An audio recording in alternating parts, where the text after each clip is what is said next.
So tools and hardware related to attaching things to the chassis, what do you need? Well, you're going to need a couple screwdrivers, right? And a couple different, maybe size screwdrivers. Most everything these days is going to be Phillips. So if you have an electric screwdriver, that can help things go quicker. Something to hold bolts with, right? Like a pair of pliers. You're also going to need a wrench to get the tighten the bolts when you start getting into that stuff. And for the most part, that's pretty much it. I'll probably pull one or two things out. That's pretty much what you need for getting things onto the chassis. So not too much, right? It's not too bad. Let's go ahead and get the power transformer on there. So that's the biggest, heaviest piece. And we can work on getting that in place. So first thing I like to do is get my rubber grommet that we chose, and we made the hole that size for these wires to go through, right? And I'm just going to feed the wires in through here. And again, if you're following along with this for some crazy reason, because you're insane like I am, and you're actually building this thing, if you're using this Hammond transformer, that I mentioned in the beginning of the video that you can use for this build, because again, I took this out of an old police ham radio, but this is the same specs. This is a little bit different, this transformer, in the shape and everything, right? A lot more wires as well. Most of these wires can actually be capped off and you don't need them. But basically it's two sides, right? There's wires coming out of this side, wires coming out of that side. So if you used this transformer, you probably would have just drilled two holes like this, had a hole here for these 4 or 5 wires to come down, and a hole on that side for those 4 wires. So same kind of deal, right? This one, they're all on one side, so that's all I really have to worry about. So I've got the grommet on there, and I'm going to feed the wires through this hole where that goes, right? Just kind of feed them down in there. And then I'm going to pull the grommet down and just sort of work it into place so that it fits nicely in there. See that? Sorry, that's hard to see with the light, but the wires are going through the grommet.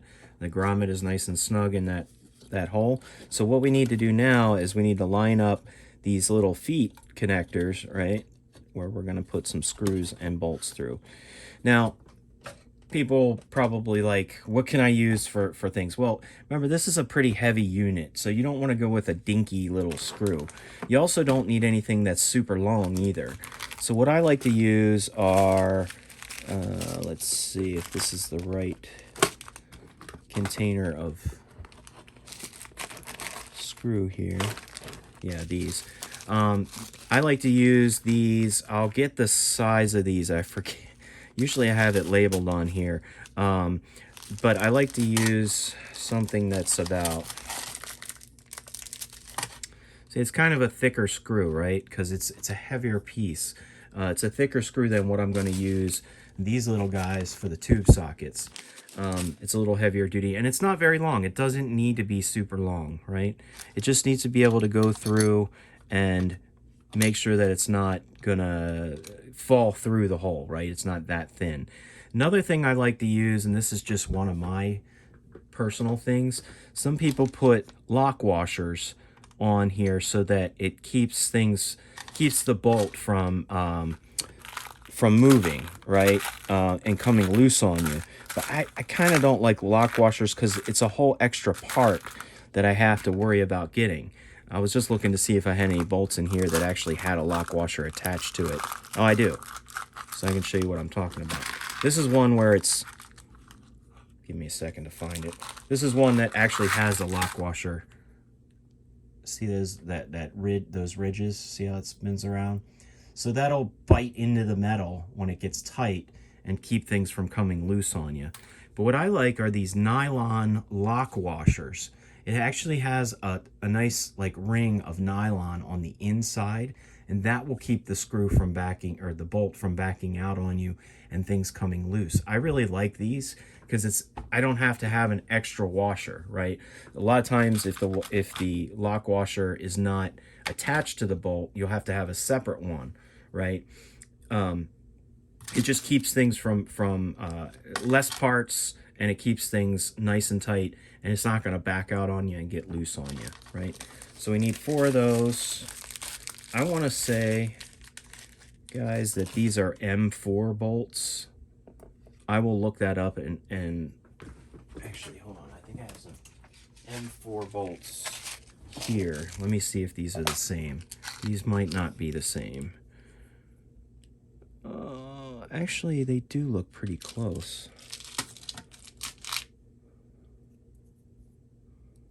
No, these are a little different. But these M4s would work just fine. Same kind of deal. See how that says M4?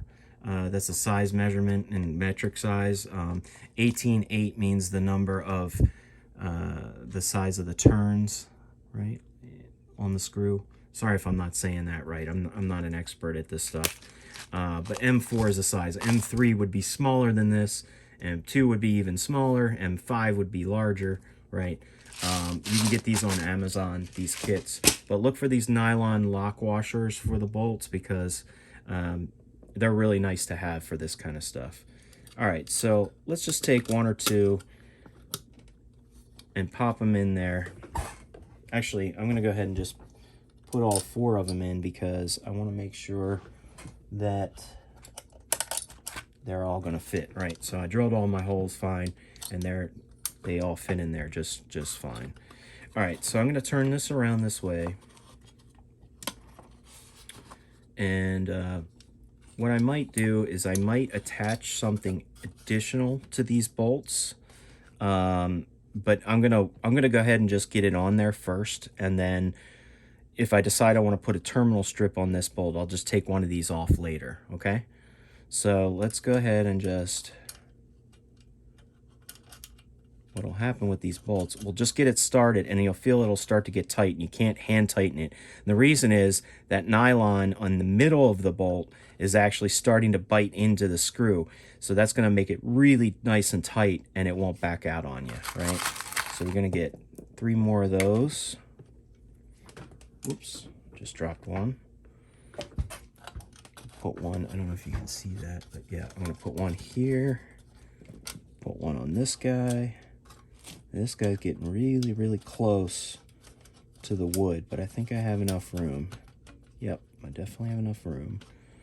And the last guy here to get it started. All right, now probably the quickest way to do this, if you have an electric screwdriver, is take your pair of pliers or a wrench and hold one of these guys. And now what I'm going to do is I'm not going to tighten this all the way just yet. I'm just going to get it where it starts to get really close to the end. I'm not going to tighten it all, because that way I can reposition it to be more centered with all the screws. So let's just get them all semi-tight. Oh, wait a minute. See. Okay. Now, the reason why I didn't tighten them all super, because I just kind of wanted to make sure that this is lined up the way I wanted it. And it does look pretty straight. So I'm going to go ahead and tighten the rest. But what it'll give you a chance to do is move it forward or backward just a little bit. But I like it right here. This is where I wanted it, very close to the very edge. This bell of the transformer is actually flush, perfectly flush with the front of the amp. So that's kind of how I wanted to have it set. If I needed to adjust it back or forth, I haven't tightened these all super down yet. I could push it, but I think I like it where it is. So that is the power transformer mounted. The next step is mounting I'm going to mount the output transformer. And remember, I screwed this up, right? I made these holes too big. These are the tiny little holes, because this thing's pretty light. It's pretty small. So it has very small holes, but I made those holes a little too large. So what I'm going to try to do is first I'm going to put our grommets, the rubber grommets, on these wires. Keep everything nice and safe, and it's not rubbing directly against the chassis. Okay, so see that? We've got those both on there. The direction of which way this, we already know we want it this direction going forward and backward like this, not this way, because that's going to be a lot of noise. So we want it to be this way, but how do I know which side to put the wires, you know, these green and black or the blue and red? Blue and red are the primary, right? And those are actually going to get wired to our power tube socket, right? So here's the output transformer up here. So this is going to be the blue and the red wire, both of these two wires on the primary, it's on the left side of the transformer, and the green and the black are going to go out to the output jacks or the speaker, right? So I just kind of look at it and I say, okay, well, where's my output jack?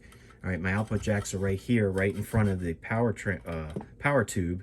So all of these have to kind of go this direction. So it really doesn't matter.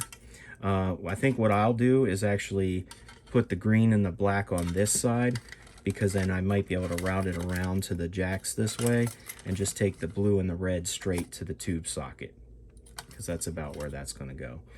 All right, so we have a big problem here that we have to solve. And this is going to happen. You're going to screw something up like I just did, right? Even though I've been doing this forever, I just totally wasn't thinking, and I made these two holes too big for the thing to mount on. Well, you have to improvise sometimes, right? So I'm going to put these rubber grommets in, just kind of place them. I may need to adjust them a little bit once I get things actually pushed in there. But what I think I can do is, I think I can use a screw to get this in there and then put maybe like a large washer or something behind it to secure it. Let's see if that's going to work. You're along for the ride with me. If you're still watching this, you're probably just as insane as I am. I love this stuff. Once you start doing this, it's like it becomes an addiction.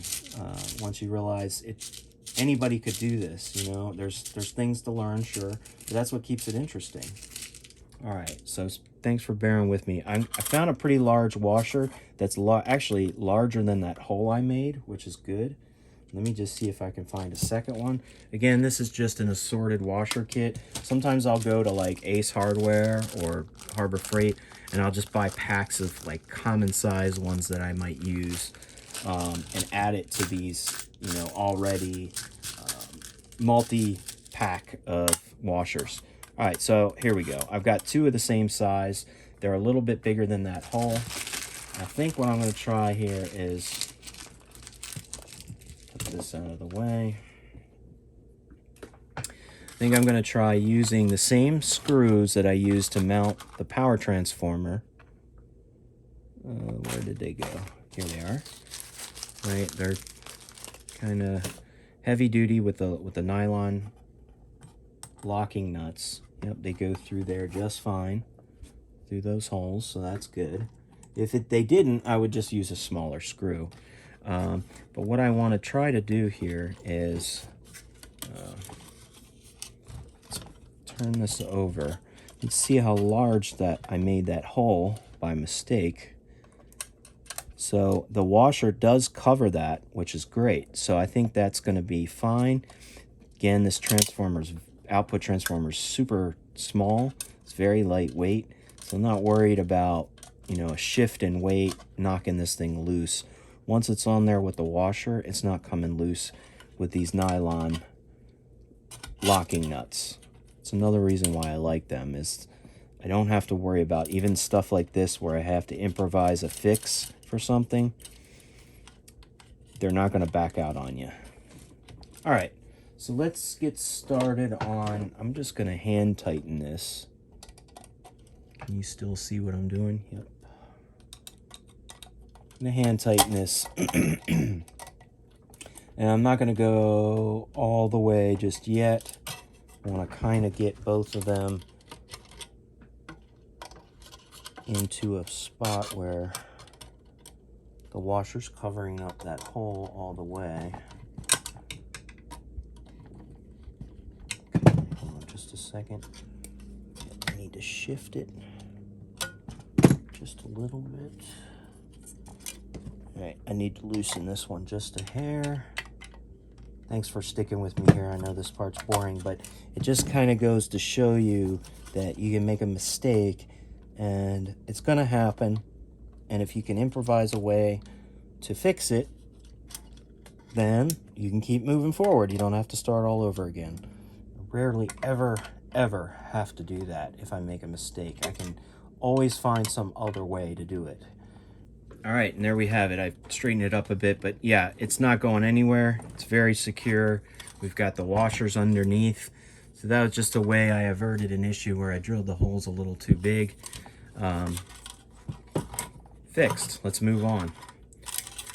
All right. So now we can start putting other things on. Tube sockets. Let's go ahead and do that next. One thing I do want to check now that I've got all these holes drilled is, am I going to have any issues? Tried to avoid this when I was laying it out, but am I going to have any issues with anything here touching the tube socket?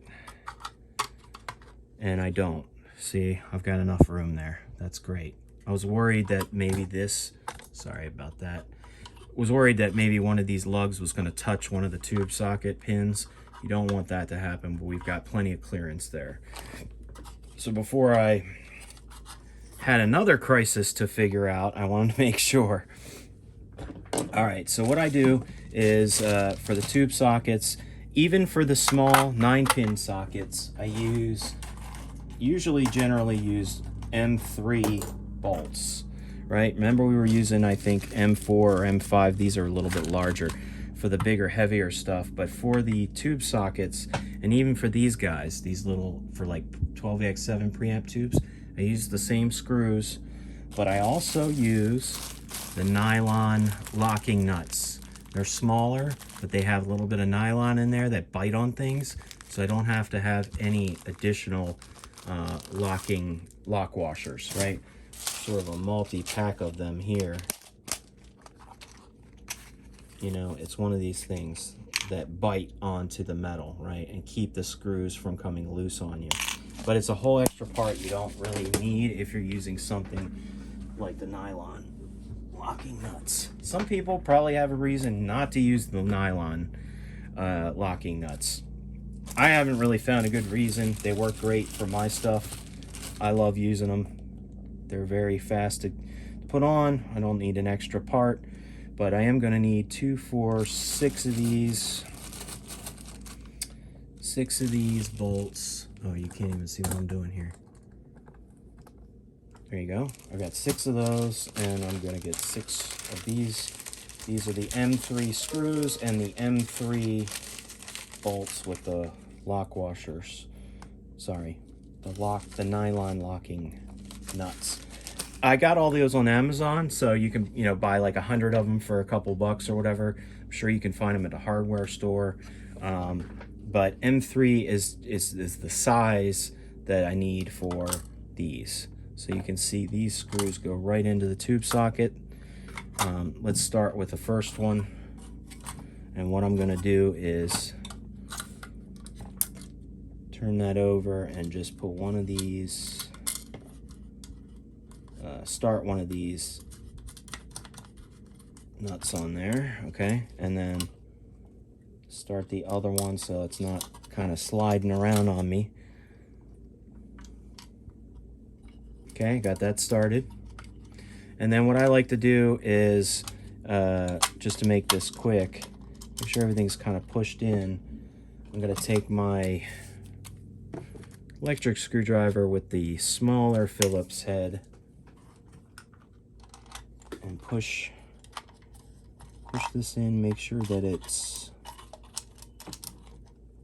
flush, right? Grab that. Okay, there's one.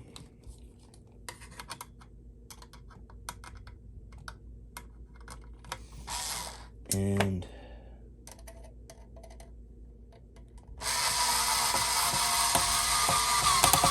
okay, and 2. And we've got the first one on. And again, I kind of did it this direction with the keyway of the tube. That's called the keyway, where the little kind of thing guides your tube into the right spot, right? The keyway's facing this way, and that's because I had pins like 3, 4, 5, 6, 7 on this side. That's just the way I did it. If you do it a different way, that's fine. All right, I've got all 3 sockets attached, so that was pretty quick and painless. We've got our lock washing nuts here, sorry, nylon locking nuts. We've got the tube sockets there. They're all facing the right direction, the direction I want them to go. Okay, let's do the jacks next. So the jacks, very easy. One thing I like to add with these jacks, again, these are the Switchcraft jacks, which I absolutely love. They're made very well. They're awesome. They work great. Does come with a little washer here for the outside. However, I like to put a lock washer on the inside.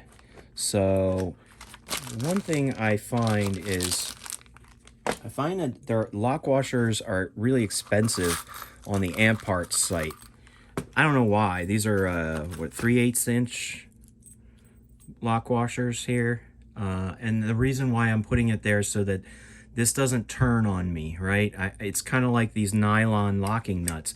I don't want them to back out and get loose on me. So we put this on here on the inside to keep this thing from turning on us.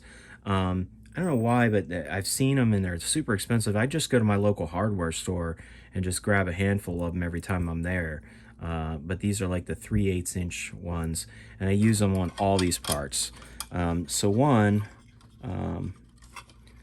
right now I'm just I'll adjust the direction of these things later when I get to the wiring part of it. But for right now, I put the lock washer on, and then the finishing washer, or the one that goes on the outside, right? There we go. And just gonna hand tighten that for now. So that's our input jack, right?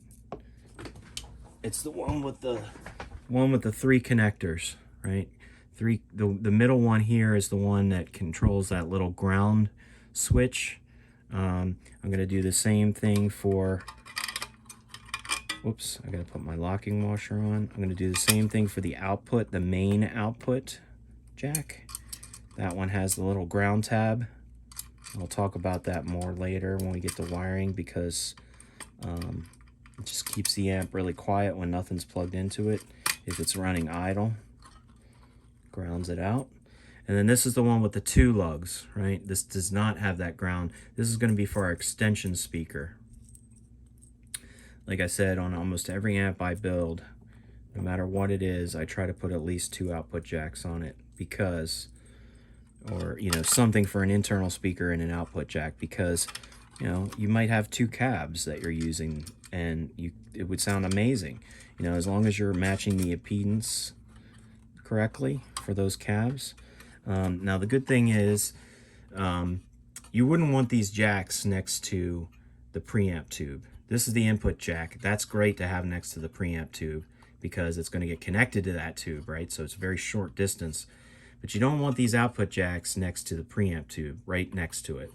It's okay that they're right next to the output tube. This is the 6F6 output tube, because all that's coming from the output transformer to the tube. It's going to go out to the speakers, and this stuff is okay to be this close to the power one. You also wouldn't want these close to the rectifier either, because there's AC on that circuit and it could pick up noise, right?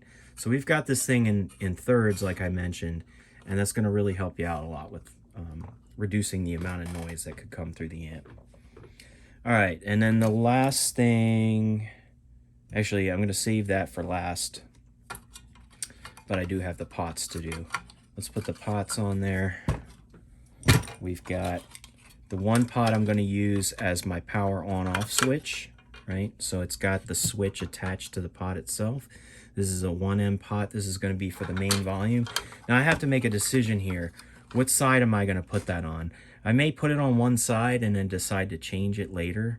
Or what I might do is have the power on-off switch as part of the tone knob. So you turn the amp on with the tone knob and then adjust your tone accordingly. Why would I want to do that? Well, noise, right? I'm always a stickler about noise in amps. And the main volume is going to basically be connected to the preamp tube. You can see right here, the gain, right? It's connected through a capacitor here to the plate. That's the plate of the first preamp tube. That's where it's actually connected. So you'd think, I want to put this as close to the preamp tube and my input as possible, so it should go on this side. But one reason why not to put it there is because I also have to have power coming in from the wall and go all the way over here for this switch to turn it on, right? So power from the wall is over there, so maybe it would make more sense to put it here. Well, then I got a longer signal line that's going to go over here to the preamp, and that signal line could potentially pick up noise. So either way, you know, either way would work, and you could still have a quiet amp if you just keep things away. When I get into the wiring part, I'll show you.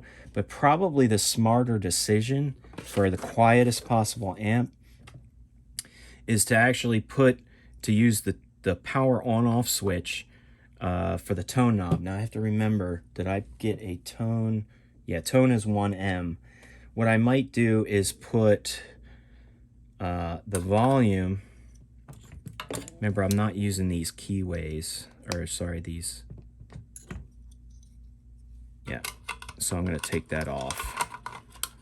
So if I put the tone knob, the volume knob here, which is going to connect to the preamp circuit, and not have the switch on it, but use the tone here for the switch, that would actually make more sense from a noise standpoint. So I think that's the way I'm going to do it, is instead of having to run wires all the way over here to a switch and have that be my volume pot, and instead of putting the volume pot over here that has to travel all the way back here for the signal, I'm going to put the power on-off switch on the tone knob. The tone knob I showed you that little diagram earlier where I'm going to add a tone knob because it's not on this schematic. I'll get that in a minute, but it's also a 1M pot. Let's take that little tab off. So it doesn't really matter. I just need to make sure that the switch is on this side so I can get connected to the power. So let's do that. Actually, you know, it's funny because in a small build like this, you know, size sort of matters, right? The relativity of where parts are and what's close to what is going to matter a lot with how quiet your amp is and how it sounds. So what I'll do here is connect it to the tone, just like Kalamazoo did, right? Kalamazoo was an amp company in Michigan back in the day, in Kalamazoo, Michigan. I think Gibson actually purchased them, but there was an amp or two I worked on, or even built a clone of, that actually had a tone knob with the power on. You know, it was like turn the amp on with the tone knob, and then just adjust your tone where it's supposed to go. So it's not uncommon to do that. I'm going to do it in this build because I'm a stickler for noise, and I have more of a risk if I were to do it the other way, right? So the one thing I want to add here is I do want to add a lock washer to this so it doesn't spin around on me. This is going to be tone and power on this side. Again, it's in line with the power. So I'm just going to kind of put that there. Now this shaft might be too long for our knobs, and we'll get to how I cut that down and to size later. I'm not worried about that right now. All right, so for right now, I don't need a potentiometer with a switch on it like this one. These are both 1M pots. They're the same exact value, but one of them has a power switch. I could use this because it has a longer shaft, but I happen to have one of these other ones that doesn't have the switch on it, so I'm going to use that. And unscrew it, take that off, put the lock washer on. It'll just keep things from spinning around on you. And put the washer on and the nut. Okay, so there are our two pots, and I'm not worried about getting everything super snug right now, but I am going to just sort of tighten it enough so that it's not going to spin on me. while I'm starting to put things together. I'll go back over everything and really tighten up stuff really good once I get to wiring. But even these don't need to be super tight right now because I may actually turn them a little bit depending on what needs to get wired to them. So I'm just going to hand tighten those. And then the last piece will be getting our IEC adapter on for our power cable. And again, oops, I've got it upside down. So let's do it the way the amp's actually going to be facing. This is the, let me show you the fuse. So there's a little tiny tab here. You could just pop that right out. So this is kind of cool. It saves me from having to put a separate fuse holder. The fuse goes right in there, and there's tabs here that I can solder stuff to. So it's a fuse and an adapter all built into one. So this is a 10 amp fuse it comes with. I don't know why. We're going to put a 1 amp fuse in there. I'll do that later. But for right now, I just need to get this screwed onto there. And I think I can use the same M3 screws for this as I used for the tube sockets, because I believe they will fit. Yes, they will. They will fit perfectly in there. And I'm going to use the lock wash, nylon lock washing nuts. Where are those? Right here. And screw that on. So let me do that real quick and I'll be right back. All right, I've got the IEC connected. This bolt was really tricky. There's not a lot of room in there, so I actually took a pair of tweezers to hold the bolt in place just to get it started, and then I had to go to a thinner pair of pliers to grip that bolt to screw this in. So sometimes you're working with tight spaces, you should have multiple tools. This one that I was using before was too large to get into that area and hold that bolt, so I had to come up with something smaller. So but anyway, we got it in. It's secure, it's in good spot. That's where our power cable is going to connect to. There's one other component that we haven't attached yet, and that's the switch for the rectifier. So I have placed that close to the power, right, because it is going to be connected to things next to the rectifier tube. So one thing I want to do is I'm going to use a smaller lock washer, because the ones that I bought for the input jack and output jacks are actually pretty large. So again, I have this little set of washers. I'm just looking for something that's going to keep this thing from turning on me, right? One thing I might do too is that this is so long and I don't want it sticking out too far, is I might actually put one bolt on it. This is actually not the right size. Give me a second. All right, that looks like the right size. So what I'm doing here is I'm actually screwing this down part of the way so that when I put the lock washer on, I just don't want the switch sticking out too far. So that's pretty good. It's sticking out. It's got a few threads on it, and I put a washer on it that it came with, and then I gotta find another one of those bolts that will fit, right? And then I found the right size bolt, and that works really nice. So I've kind of got it in that orientation, right, up and down. Doesn't really matter which way you have it, but if I put a label on it, I might have tube on the top and diode on the bottom, or vice versa. So I am gonna use my wrench to tighten that a bit. Just, I can adjust it later, but one thing you have to be careful about when using a wrench like this is if you've painted your chassis, or if you got a really nice finish on it, you can really easily slip with these things and scrape it. So it's probably best to use a socket wrench, right, that will fit over these perfectly and tighten them that way. That's the better way to do it, the safer way. For this little build, I'm not so worried about it. I'm just going to be careful not to scratch things too much. All right, so we got our switch. We've got all of our parts on. The only thing we don't have yet is the terminal strips, And that's really the next step. Now that we have our amp assembled and we've got all the parts and things we need on it, we need to start talking about terminal strips. We need to have something to attach some of our components to, right? We have filter caps, we have resistors, regular capacitors, different things. So we need a few spots. So how do we know how many of these things we need? There's all different sizes.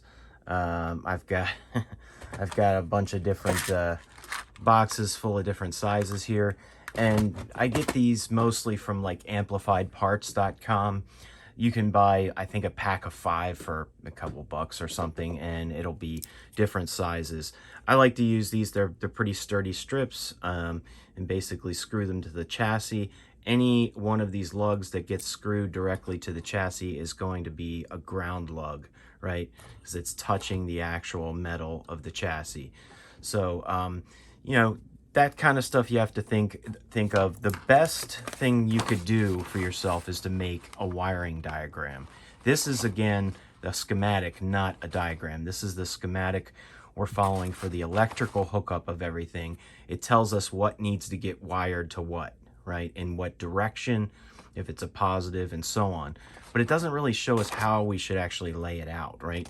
You can see that in this diagram, there's a preamp tube up here, there's an output tube there, and there's a rectifier here, whereas we have all of ours in a row. And we did that for a reason, to keep all the power on one side, which has AC, a lot of AC current, the rectification, the power plug, the power on-off switch, our output section, and our preamp section, right, and our volume.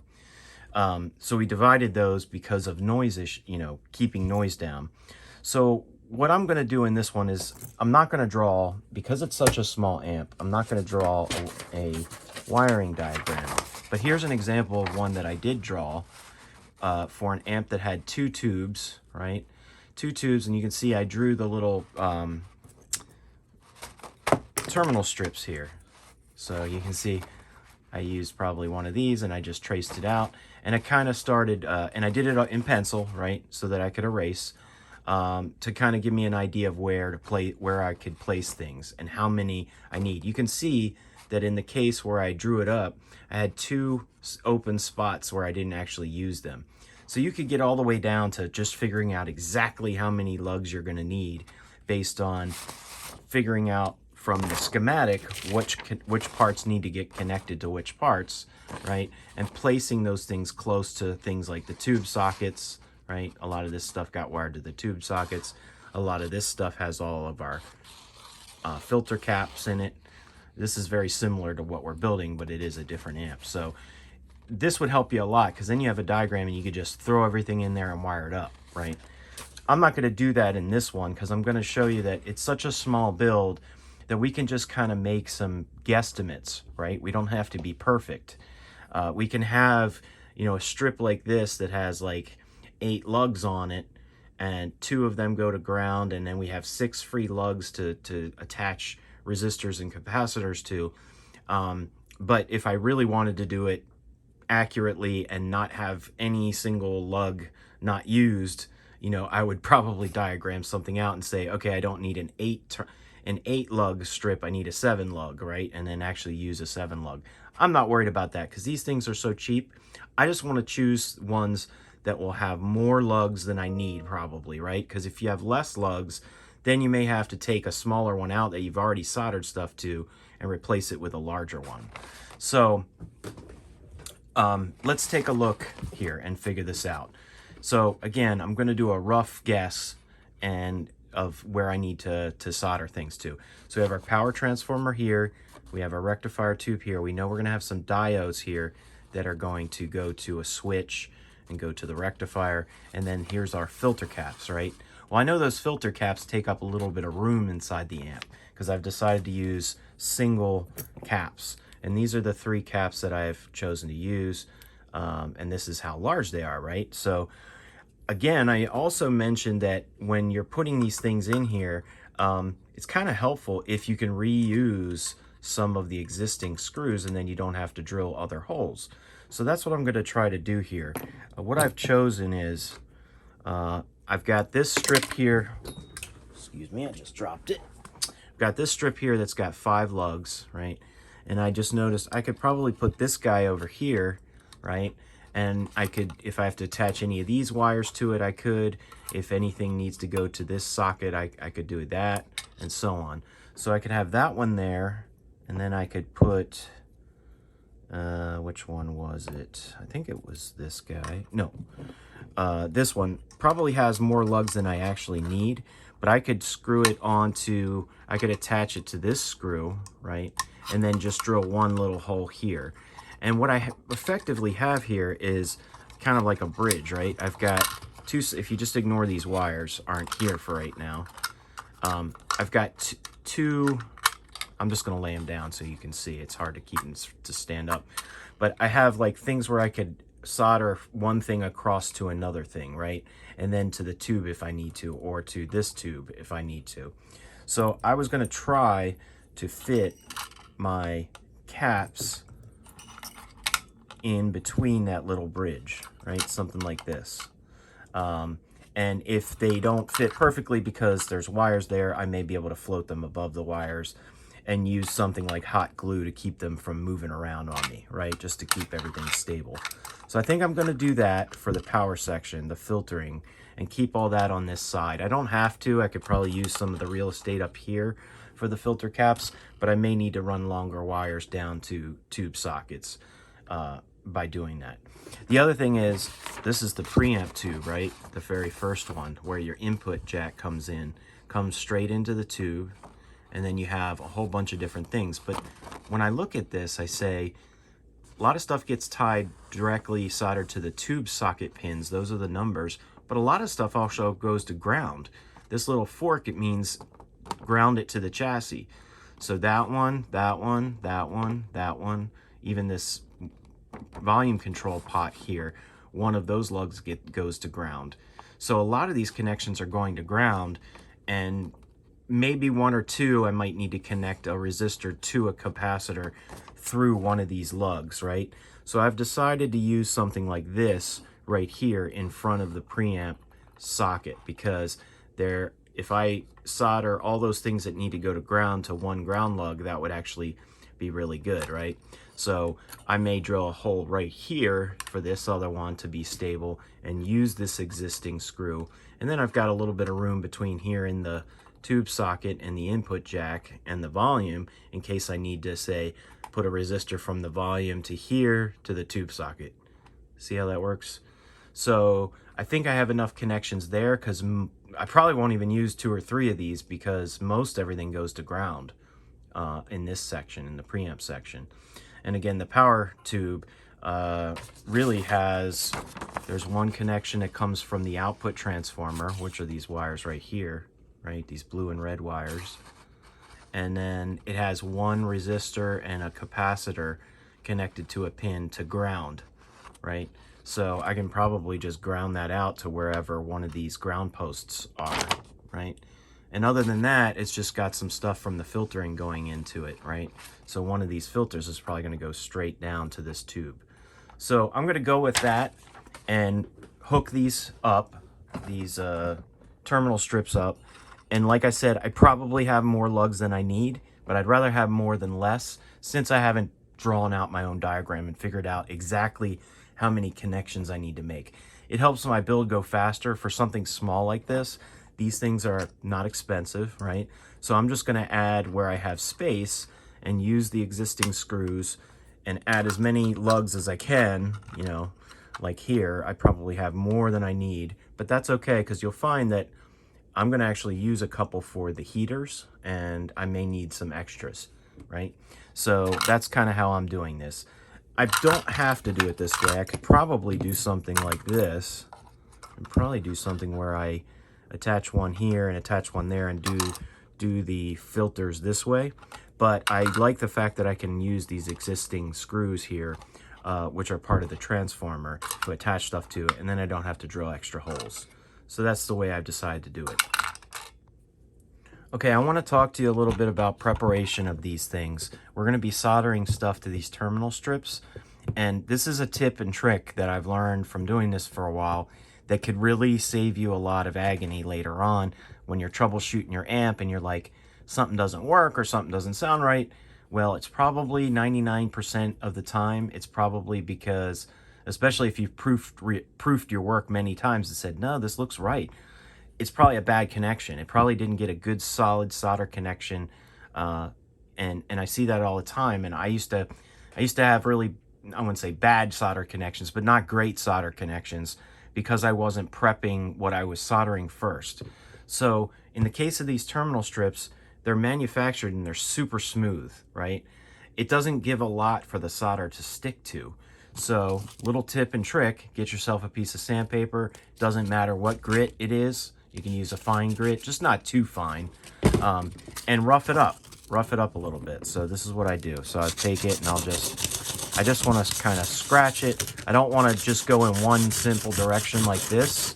I want to kind of go up and down, left and right. I want to create some scratches. I want this surface to be just a little scratched up.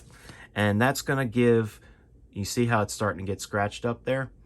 That's going to give something for the solder to seep into those little cracks and scratches, and it's going to stick way better.